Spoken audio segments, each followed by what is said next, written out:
মরার পর যদি দেখি ইসলাম সত্য, তখন কি হবে? এই প্রশ্নটি অনেক মুমিন ভাই বোনেরা আমাকে করে থাকেন প্রায়শই। অনেক কমেন্ট বক্স আমি দেখেছি এই প্রশ্ন তারা করেন, তোরা যে ইসলাম বিশ্বাস করস না, মরার পর বুঝবি। যখন বলি মরার পর পৃথিবীর ইতিহাসে এই পর্যন্ত কেউ ফিরে এসে বলেনি যে সে বুঝে গেছে তার সঙ্গে কি হয়েছে বা ঘটেছে, জান্নাত বা জাহান্নাম, ভালো না মন্দ, আসলে কি হয়েছে তার সঙ্গে, এসব কিছুই কেউ মরার পর ফিরে এসে বলেনি। তাহলে এই কথাটা যে বা যারা বলে যে মরার পর বুঝবি, তারা আসলে কেমন বোঝার কথা বলে? মানে তারা কি মরে ফিরে এসেছে, 72 হুরের সাথে আনলিমিটেড করে এসেছে? নিশ্চয়ই আপনি ধর্ম নিয়ে হাজার মিথ্যে বলা মানুষটি হলেও এই মিথ্যেটি অন্তত বলতে পারবেন না, তাই না?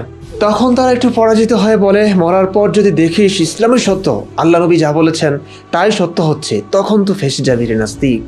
আর আমরা ইসলামী বিশ্বাসী হওয়ার কারণে বেঁচে যাব, পাপ করলে একটা সময় সব পাপের শাস্তি ভোগের পর জান্নাত পাবো।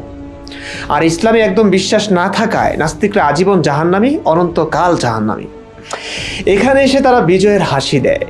আমি এক ও সাফ কথায় জানিয়ে দিচ্ছি, যদি কোনো সৃষ্টিকর্তা থেকেই থাকেন, তবে মরার পর সর্বপ্রথম জান্নাত বা স্বর্গে যাবে নাস্তিকরা।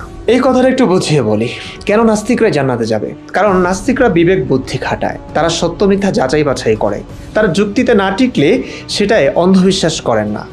আর ধার্মিকরা না জেনে না বুঝে যাচাই বাছাই না করে যা শোনে তাই অন্ধভাবে বিশ্বাস করে নেয়। সৃষ্টিকর্তা একজন থেকে থাকলে সবার আগে অন্ধবিশ্বাসীদের নরকে নেবেন বা জাহান্নামে নেবেন। কেন? আচ্ছা বলুন তো, এই পৃথিবীতে ধর্ম কয়টা? 10,000 ধর্ম আছে পৃথিবীতে। প্রতিটি ধর্মই একজন সৃষ্টিকর্তা বিশ্বাস করে। এই সৃষ্টিকর্তাদের এক একজন আবার এক এক রকমের বিধান দিয়েছেন। হিন্দু ধর্মের ভগবানের সাথে মুসলিমদের আল্লাহর পুরোপুরি শত্রুতা, আবার মুসলিমদের আল্লাহর সাথে ইহুদি, খ্রিস্টান ও হিন্দু ধর্মের স্রষ্টার সম্পূর্ণই বিরোধ। এভাবে 10,000 ধর্মের 10,000 ঈশ্বর বা সৃষ্টিকর্তার একে অপরের মাঝে সম্পূর্ণ বৈপরীত্যের সম্পর্ক, সাপ ভেজির সম্পর্ক, আলাদা বিধান, আলাদা নিয়মকানুন। এখন একজন মানুষ আসলে কোন ধর্মটা গ্রহণ করবে?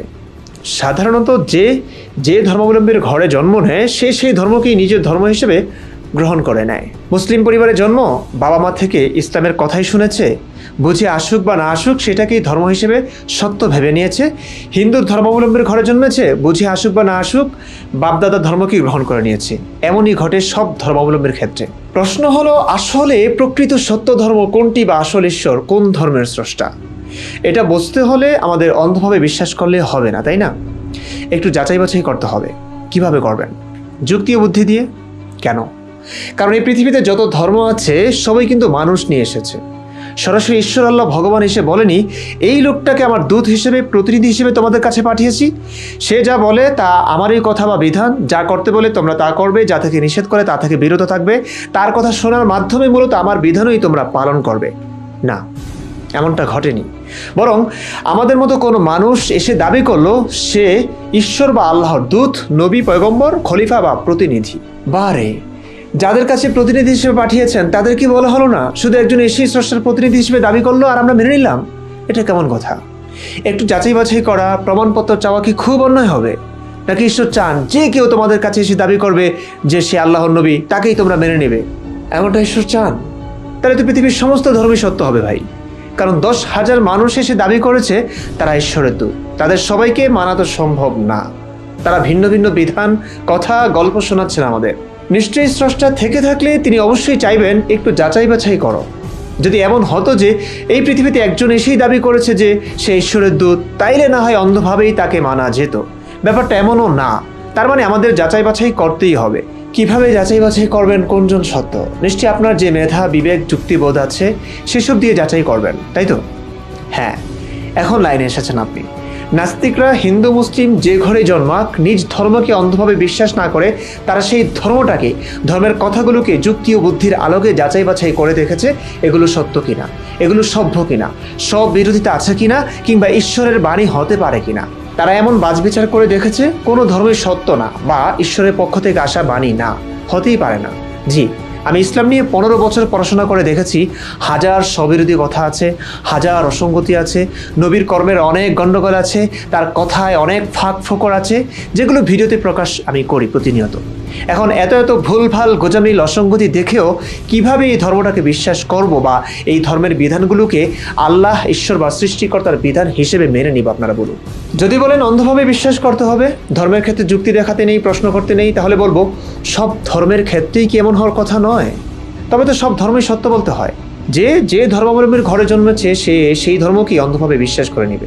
তাহলে ইসলামের আল্লাহ কেন অন্য ধর্মাবলম্বীদের চিরস্থায়ী জাহান্নামে নেবেন? বা ইসলামে কেন অমুসলিমদের সাথে যুদ্ধ করে তাদের মা বোনদের দাসী বানিয়ে সেক্স করার কথা থাকবে?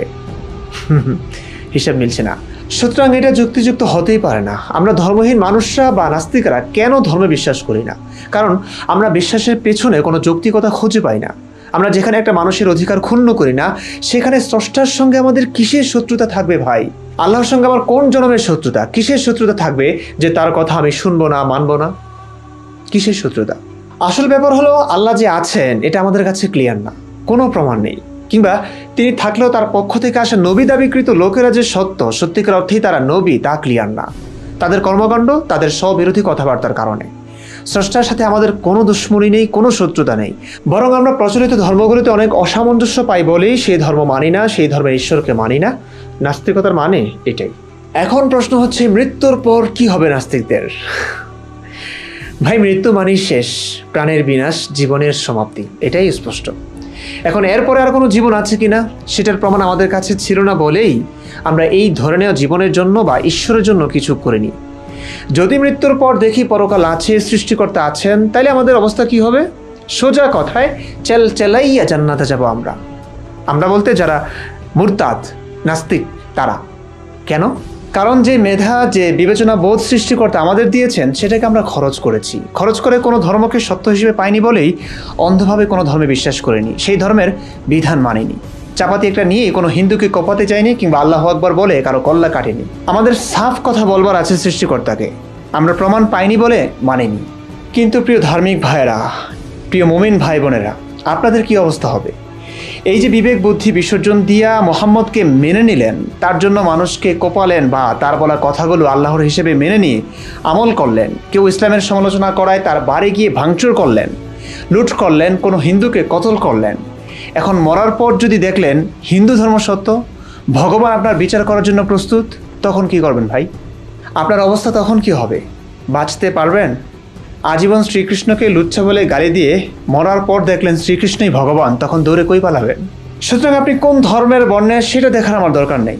যদি কেউ একজন সৃষ্টিকর্তা থেকেই থাকেন, তাহলে আপনি মানবতা বিরোধী কোনো কাজ করবেন না। আপনার যে আচরণ মানুষকে কষ্ট দেয় সে আচরণ করবেন না, ব্যাস। এবং এটা বোঝার জন্য আপনার ধর্মগ্রন্থগুলো পড়া লাগে না। আপনাকে কেউ গালি দিলে আপনি কষ্ট পান নিশ্চয়ই, তাহলে আপনিও কাউকে গালিটা দেবেন না। আপনি ক্ষুধায় কষ্ট পান, তাহলে আরেকজন ক্ষুধার্ত থাকলে তাকে আপনি খাওয়ান, তার ক্ষুধা নিবারণ করুন। আপনার জিনিস চুরি হলে আপনার নিশ্চয়ই খারাপ লাগে, তাহলে ঠিক আছে, আপনি এই খারাপ লাগাটা অন্যকে দেবেন না, অন্যের জিনিস চুরি না করে তাকে কষ্ট দেবেন না। ব্যাস, এভাবে আমাদের মনুষ্যত্ব কাজে লাগালেই দেখবেন পৃথিবী অনেক সুন্দর হয়ে গেছে, অনেক। এবং মৃত্যুর পর কোনো জীবন থেকে থাকলে সেই জীবনে আমরাই শান্তি পাবো। ঈশ্বর আমাদেরই মেধা খাটাবার কারণে স্বর্গ বা জান্নাত দিয়ে থাকবেন।